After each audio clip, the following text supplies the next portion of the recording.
So Bismillahirrahmanirrahim. Assalamu alaikum to all of you. Once again, welcome to our channel Study Hood.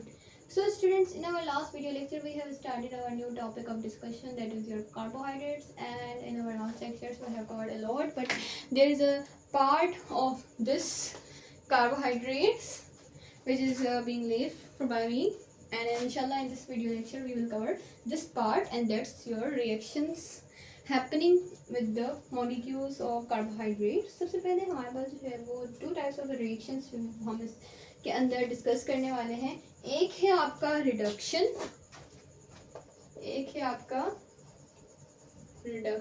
दूसरा है student आपका oxidation.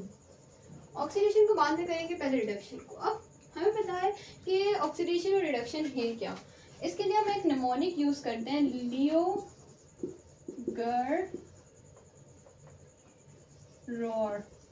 Leo means loss of, E means electron and oxidation, G means gain, E means electron, R means reduction के अंदर. अब loss of electron हो रहा है तो इसके साथ साथ हाइड्रोजन भी लॉस हो रहा होगा, और बट ऑक्सीजन की गेन होती है ऑक्सीडेशन के अंदर, और यहाँ पर गेन ऑफ इलेक्ट्रॉन हो रही है तो हाइड्रोजन भी गेन हो रहा है, और लेकिन ऑक्सीजन की यहाँ पर लॉस हो रही है. तो रिडक्शन के अंदर बेसिकली हम क्या देखेंगे, addition of hydrogen, removal of oxygen and addition या गेन ऑफ इलेक्ट्रॉन. तो रिडक्शन के अंदर हम जो है वो परफॉर्म करने वाले, सपोज हमारे पास जो है वो ग्लूकोज का मॉलिक्यूल अवेलेबल है. अब यहाँ पर होगी क्या, एडिशन ऑफ हाइड्रोजन. लेकिन प्यारे बच्चों, इतना आसान नहीं है ये. यहाँ पर वो शराइत आ जाती है इसकी, और वो क्या कि जो रिडक्शन के बाद जो कार्बोहाइड्रेट्स जितने भी हैं आपके पास, वो शुगर अल्कोहल्स के अंदर कन्वर्ट हो जाते हैं. ठीक है जी, रिडक्शन के बाद शुगर अल्कोहल्स के अंदर वो कन्वर्ट हो जाते हैं. कौन, आपके जितने भी कार्बोहाइड्रेट्स हैं. अब वो किस तरह से होते हैं, लेट्स डिस्कस. यही तो आज हमारा डिस्कशन का टॉपिक है. लाइक हमारे पास ग्लूकोज है 3 OH एंड OH, हाइड्रोजन, और ये आ गया हाइड्रोजन. ठीक है. अब यहाँ पर अगर मैं एडिशन करवा दूँ हाइड्रोजन की तो क्या होगा. सबसे पहले ये जो हाइड्रोजन है यहाँ पर, ये जो हमें पता है जब भी एडिशन रिएक्शंस होते हैं तो वहाँ पे डबल बॉन्ड्स की ब्रेकडाउन होती है. तो ये डबल बॉन्ड यहाँ पर बना हुआ है, इसकी ब्रेकडाउन होगी, और एज अ रिजल्ट ये हाइड्रोजन जाके वहाँ पर अटैच हो जाएगा. अब हाइड्रोजन अटैच हो गया तो ये क्या, ऑक्सीजन के साथ ये हाइड्रोक्सिल ग्रुप, और ये जो दूसरा था वो उसके साथ अटैच हो चुका है. तो ये इसकी वैलेंसी कंप्लीट, 1 2 3 4 5 6 3 और यहाँ पर बाकी सारा स्ट्रक्चर जो है वो हमारा सेम रहेगा. हाइड्रोजन 2.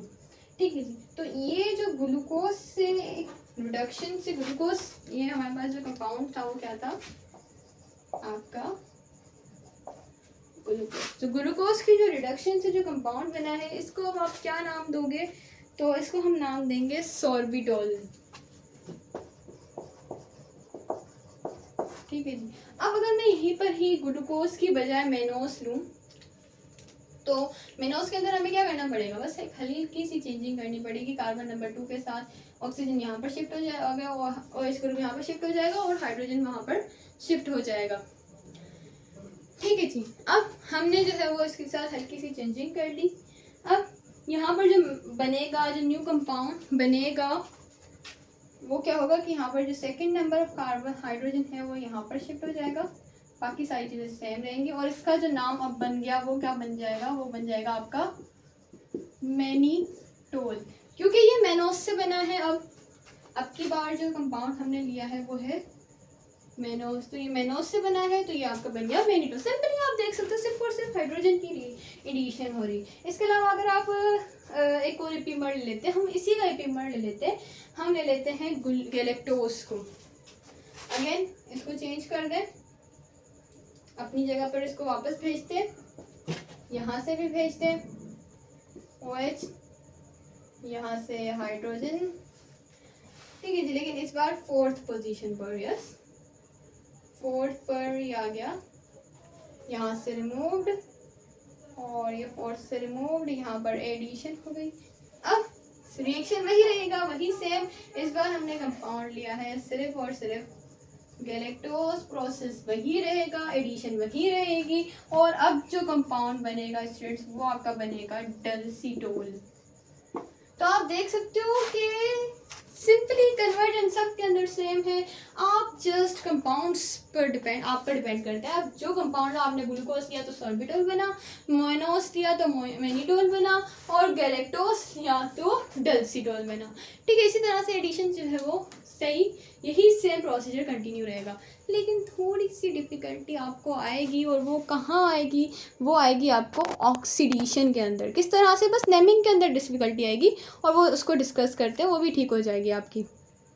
अब सिंपली ऑक्सीडेशन के अंदर क्या होगा, ऑक्सीडेशन के अंदर हमें पता है क्या होता है, या तो फिर एडिशन ऑफ ऑक्सीजन होती है, या तो फिर रिमूवल ऑफ हाइड्रोजन होता है। अब इसके अंदर जो है वो दोनों चीज़ें हो रही होंगी। अब वो किस तरह से, एक तो ऑक्सीजन ऐड हो रहा होगा और हाइड्रोजन रिमूव हो रहा होगा, किस तरह से होगा भाई ये। अच्छा, सबसे पहले इसकी नेमिंग देख लेते हैं। अगर आप कार्बन नंबर 1 पर ऑक्सीजन की एडिशन करवा रहे हो तो उसको हम क्या बोलेंगे, ओनिक एसिड।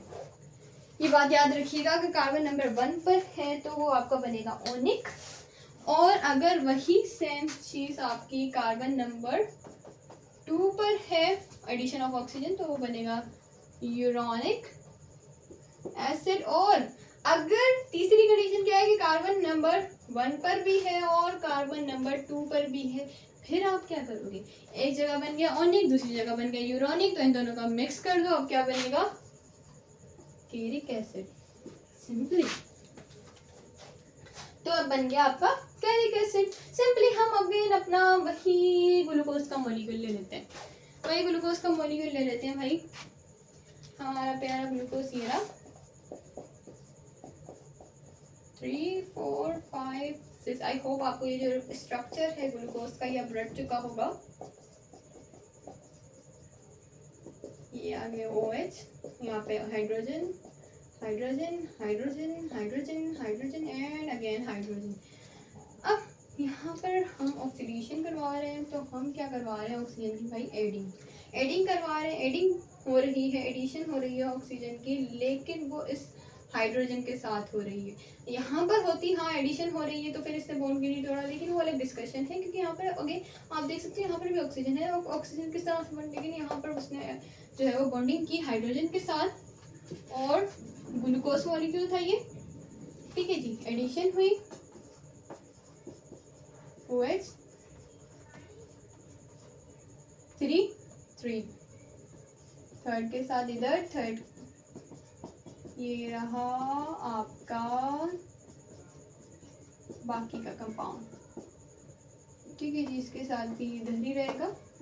तो अब मुझे बताया कि कार्बन नंबर किसके साथ किया, इसने कार्बन नंबर 2 के साथ किया, तो मैं इसको नाम क्या दूंगी, क्या नाम दूंगी मैं इसको। अब कार्बन नंबर 2 के साथ इसने एडिशन की है, ओ सॉरी कार्बन नंबर 1 के साथ, मैंने यहाँ पे मिस्टेक कर दी, कार्बन नंबर 1 के साथ ओनिक। अगर ये कार्बन नंबर 6 के साथ करे, क्योंकि ये जो है वो कभी भी 2 के साथ नहीं कर सकता, 1 के साथ करेगा, या तो फिर 6, क्योंकि हमें पता है कार्बोजाइलिक ग्रुप जो है वो या तो फिर एंडिंग में लास्ट में चला जाएगा या तो फर्स्ट पे रहेगा। अब इसने फर्स्ट पे की तो मैं इसको नाम क्या दूंगी, ग्लूकाओनिक एसिड। अब अगर यही सेम एडिशन ये जो है वो यहाँ पर करता, और यहाँ पर अगर वो एडिशन करता तो हमें पता है यहाँ पर हाइड्रोजन 2 है तो हाइड्रोजन की एक की रिमूवल हो जाती और एक की जगह एडिशन हो जाती। तो ये किस तरह से बन जाता है स्ट्रक्चर, ये कुछ इस तरह से बन जाता, ये रहा, क्योंकि सॉरी यहाँ पर जो है वो कार्बोनाइल ग्रुप प्रेजेंट नहीं है, आई फॉरगेट, तो ये यहाँ पर हाइड्रोजन के साथ कंबाइन नहीं होगा, हाइड्रोजन के साथ कंबाइन नहीं होगा, यहाँ पर ये जो है वो डबल बॉन्ड फॉर्म करेगा विद द कार्बन, तो ये कार्बन गायलिक ग्रुप बन गया। अगर ये 6 के साथ हो तो इसे हम क्या बोलेंगे, ग्लूको यूरोनिक एसिड। अब अगर आप देखें जो ये कंप्लीट स्ट्रक्चर अब फॉर्म हुआ है, इनके अंदर कार्बन नंबर 1 के साथ भी एसिडिक ग्रुप है, कार्बन नंबर 2 के साथ भी है। तो अब मैं इसको नाम क्या दे सकती हूँ, ग्लूकोकैरिक एसिड। तो ये सिंपल कहानी थी हमारे पास ऑक्सीडेशन की। तो मैंने जो है वो इसको कंडेंस करके आपको यहाँ पर शो किया है। सो आई होप आपको जो है वो ये कंप्लीट वीडियो लेक्चर जो है वो समझ में आ गया होगा। अगर कोई भी डाउट हो जो कि अभी तक क्लियर ना हुआ हो, या फिर कोई और टॉपिक पर वीडियो लेक्चर चाहिए आपको, just feel free to ask us in our comment section. इंशाल्लाह अब आपसे मुलाकात होती है अपने नेक्स्ट वीडियो लेक्चर में। तब तक के लिए अल्लाह हाफ़िज़, take care and thanks for watching.